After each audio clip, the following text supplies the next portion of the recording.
പ്രസാദ് ഉറുമ്പശ്ശേരിയിലേക്ക് കൂടി നമ്മൾ പോവുകയാണ്. പ്രസാദ്, അവിടെ ആര്യാടൻ ഷൗക്കത്ത് എത്തിയെന്ന് മനസ്സിലാക്കുന്നു. സേതുലക്ഷ്മി, UDF സ്ഥാനാർത്ഥി ആര്യാടൻ ഷൗക്കത്ത് അദ്ദേഹം വോട്ട് ചെയ്യാൻ പോകുന്നതിന് മുമ്പായി ഒരു ബൂത്ത് സന്ദർശനം നടത്തിയിരിക്കുകയാണ്. തൊട്ടടുത്തുള്ള നേരത്തെ അബ്ദുൽ വഹാബ് വോട്ട് ചെയ്തിട്ടുള്ള ആ ബൂത്തിലാണ് അദ്ദേഹം ഇപ്പോൾ സന്ദർശനം നടത്തുന്നത്. അദ്ദേഹത്തിന് പക്ഷേ ഇവിടെയല്ല ആര്യാടൻ ഷൗക്കത്തിന്റെ വോട്ടുള്ളത്. അതിന് മുമ്പായി ഇറങ്ങുകയാണ്. രാവിലെ നേരത്തെ മാധ്യമങ്ങളോട് പ്രതികരിച്ച സമയത്ത് തന്നെ വലിയ പ്രതീക്ഷ തന്നെയാണ് അദ്ദേഹം എല്ലാവരോടും പങ്കുവച്ചിട്ടുള്ളത്. UDF വലിയ വിജയമുണ്ടാകുമെന്ന പ്രതീക്ഷ തന്നെയാണ് അദ്ദേഹം പങ്കുവച്ചിട്ടുള്ളത്. വോട്ട് ചെയ്യാൻ പോകുന്നതിന് മുമ്പ് ഒരു പൊതു സന്ദർശനമാണ്.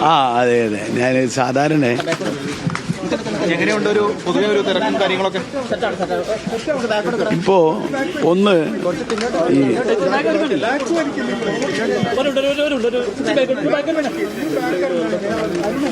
ഒന്ന് വൈഡായിട്ട് നോക്കണം.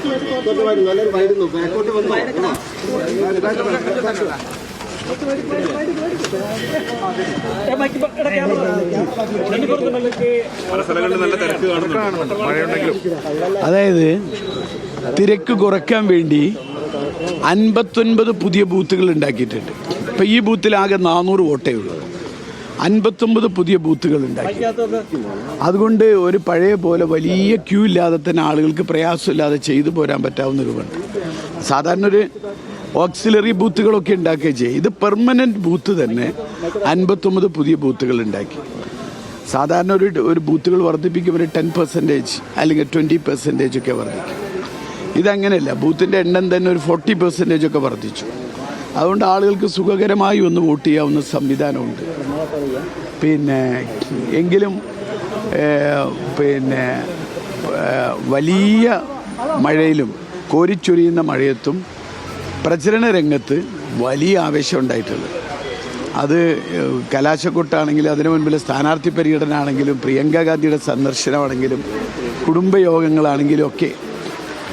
അതുകൊണ്ട് ഏത് മഴയുണ്ടെങ്കിലും അതിനൊക്കെ അതിജീവിച്ചുകൊണ്ട് ആളുകൾ വന്ന് വോട്ട് ചെയ്യും. ഒരു നല്ല ഭൂരിപക്ഷത്തിന്, ചരിത്ര ഭൂരിപക്ഷം. ഉപതെരഞ്ഞെടുപ്പുകളിലെ പോളിംഗ് ശതമാനം കുറയുകയാണ് ചെയ്യുന്നത്. ഇവിടെ അതിന് വ്യത്യസ്തമായി കൂടുതൽ ആളുകൾ തന്നെ വരുമെന്നാണ് പ്രതീക്ഷിക്കുന്നത്.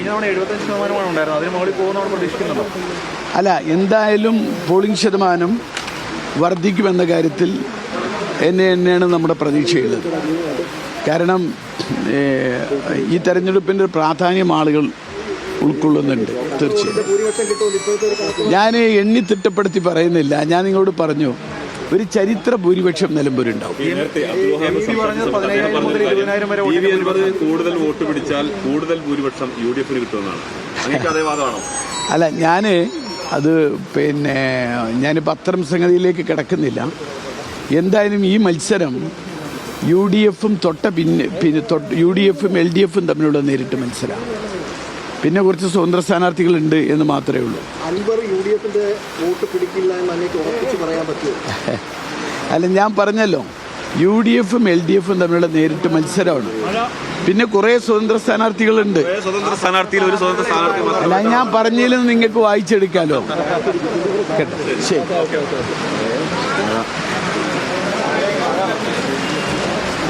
ലക്ഷ്മി, നല്ല മഴയാണ്. എന്തായാലും ഈ പറഞ്ഞതുപോലെ പലയിടങ്ങളിലും രാവിലെ തന്നെ തിരക്ക് കാണുന്നുണ്ട്. അദ്ദേഹം വലിയ ആത്മവിശ്വാസമാണ് പങ്കുവെക്കുന്നത്. നേരത്തെ ഈ തിരക്ക് കുറയാൻ, ഈ നമ്മൾ മറ്റു ഉപതെരഞ്ഞെടുപ്പിൽ രാവിലെ കാണുന്നത് പോലെയുള്ള ഒരു തിരക്ക് ഇല്ലാത്തതിന്റെ ഒരു കാരണമായി പറയുന്നത് ഇവിടെ കൂടുതൽ ബൂത്ത് വന്നു എന്നുള്ളതാണ്. പ്രസാദിലേക്ക് മടങ്ങിയെത്താം. അവിടെ അത്യാവശ്യം നല്ല മഴയും പെയ്യുന്നുണ്ട്. UDF സ്ഥാനാർത്ഥിയുടെ പ്രതികരണവും നമ്മൾ കേട്ടു. എല്ലാവരും തികഞ്ഞ ആത്മവിശ്വാസത്തിൽ തന്നെയാണ്. ഇപ്പോൾ ഷൗക്കത്ത് ഇപ്പോൾ വോട്ട് ചെയ്യുന്നില്ല, പക്ഷേ അദ്ദേഹം ബൂത്ത് സന്ദർശനത്തിലൊക്കെയാണ്.